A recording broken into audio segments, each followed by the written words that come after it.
Hey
y'all, I'm hanging out with Dottie on a day-to-day ride and work day. So I am hanging out with Dottie on her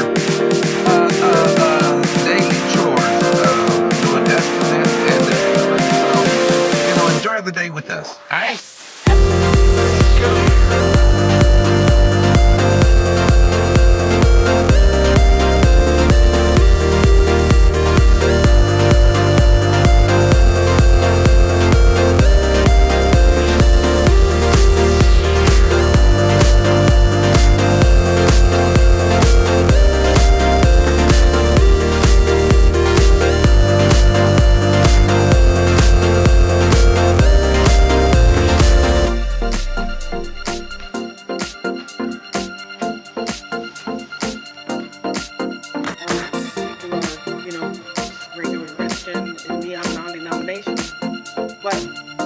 God is a big part of my day.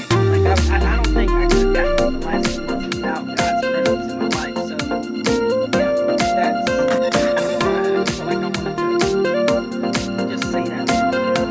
Faith is a big deal for me. That was the question, so that's why you said yeah, okay. You just start rambling. I don't know what I'm talking about. I'm just saying. No, I asked you, in your day, you did. How does faith It's play? almost like you know what you're doing.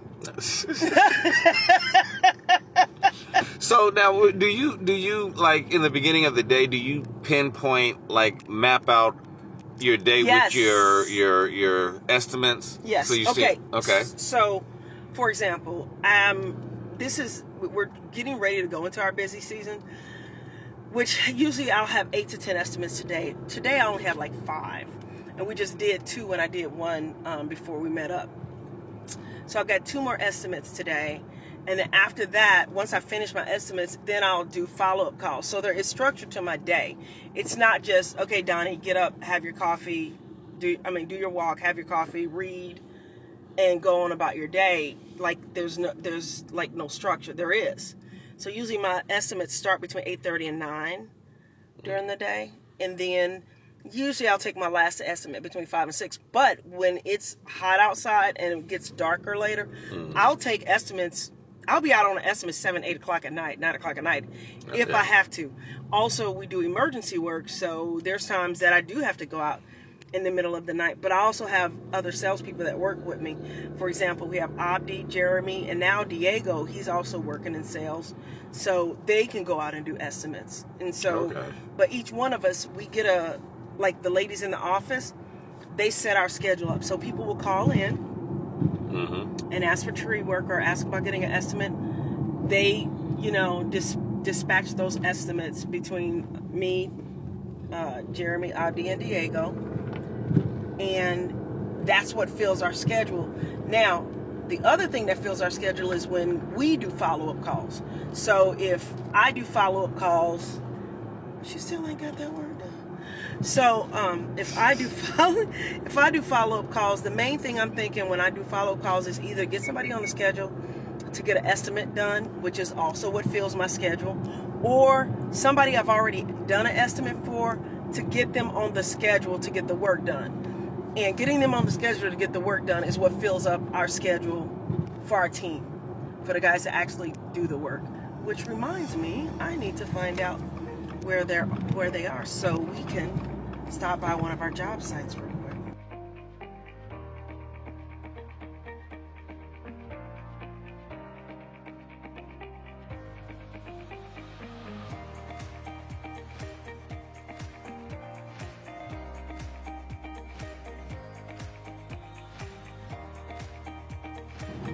How often do you do that? Do you just like pop up on them?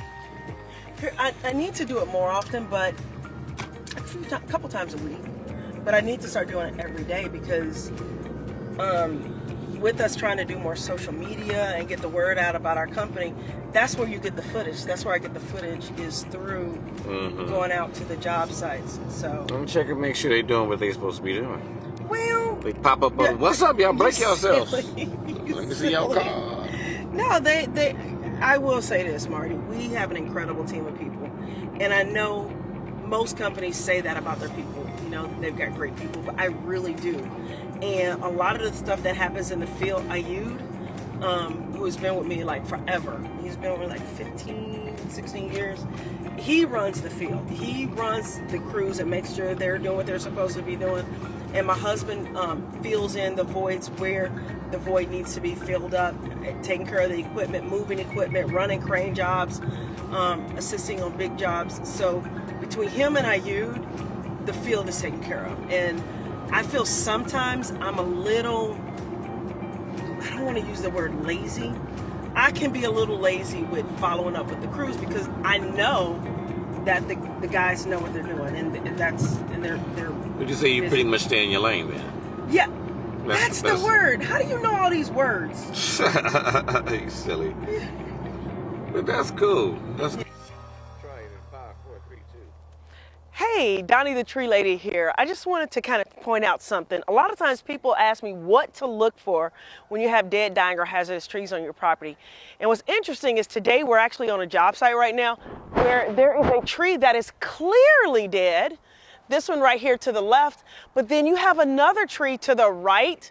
It still has the pine cones on it, but it's dead as a doornail. So one of the things you want to look for is that the needles have turned, especially with your pines, that the needles have turned brown.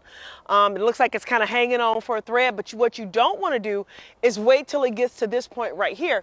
Because if you've noticed in the top of this tree, many of the limbs have already fallen off and come crashing down on the ground, and some have even already hit the fence. So the next time you have a dead, dying, or hazardous tree on your property, give us a call. I'm Doni the Tree Lady, and our number 778-570-5373. Actually, our number is 770-413-8733. Once again, our telephone number is 770-413-8733. And once again, thank you for checking us out. Don's Tree Service. All right, let's do the interview. You kept saying I did. Once again. Okay. Yeah. So if you have a dead, dying, or hazardous tree, give us a call, 770-413-8733. That's 770-413-TREE. Don's Tree Service. Cool.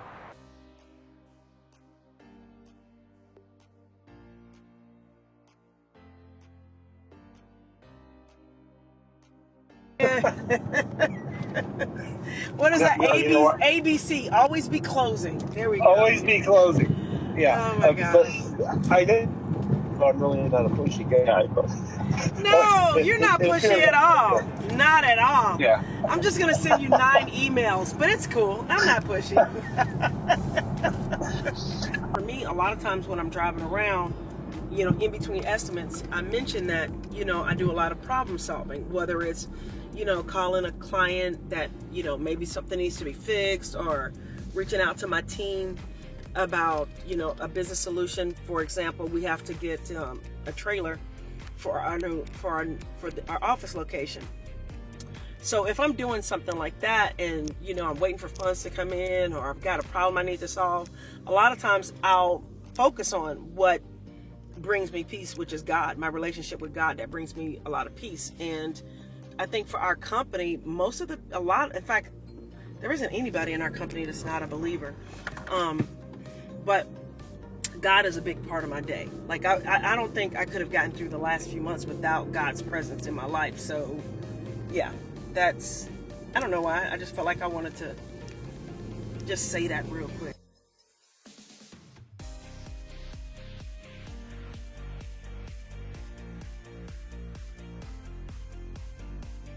Another thing that I do during the day is literally 24/7. Something positive is going in the background. And somebody had sent me some information about Vistage, which is like this CEO mentoring group. Basically, it's a bunch of business people and CEOs that get together and they kind of learn from each other, talk to one another, and basically kind of like a mastermind group. And so this gentleman wanted me to watch this video, but even if I wasn't watching this video, I don't want to use the word watching because I'm listening because I'm driving. I'd be listening to some other content that's positive or something about business. Thank you again, and right for now, having me here today. I am on a Alex Hormozy kick, meaning I've been listening to a lot of his stuff. Apologize about that. I didn't mean to put that back on while we were driving. But yeah, I'm on an Alex Hormozy kick right now. But for right now, I'm getting ready to listen to this guy, Ali James Harnased. I'm sure I butchered his name. But anyway, he's a really smart businessman that actually does Vistage. And one of the guys that's trying to recruit me that's invited me to Vistage wanted me to see his story. So that's what I'm going to do right now is listen to this video. Wait. Let's do it again. And rolling. Hey, Doni The Tree Lady here. I got to tell you, we are standing in front of one of my favorite trees, an elm. That's spelled E-L-M, an elm tree. And the thing is, this thing is gorgeous, absolutely beautiful, arching canopy. I always like to say it looks like it's giving you, like it's opening up its arms to give you a hug. Absolutely beautiful canopy. However, if you look a little closer, if you look through the middle of the canopy, there's a cavity that has started to open and moisture has gotten in there and it looks like you've got some oozing going on. That's going to be something that they're going to need to address in the future. This is not a situation where I would say, oh my goodness, you got to cut down the tree, but it is something that we need to monitor. I've seen people go throughout the canopy of a tree like this and take out the middle portion, but what I like to tell people is that long term, if you're going to wind up cutting the tree down anyway, don't throw good money after bad money. And basically, you want to do it right the first time. So for right now, what we're doing is looking at just doing some crown cleaning on this tree. And then long term, once the tree gets to a point where it's starting to go into decline, then we'll address that cavity right there. But for right now, there's enough hard holding wood to keep it and to keep it safe and not to hurt anybody else's property. So right now, we're just going to go ahead and keep it and trim it and make it look nice so it can keep its beautiful canopy. But if you ever have questions about your beautiful trees, give us a call. My number is 770-413-8733. That's 770-413-TREE, Don's Tree Service.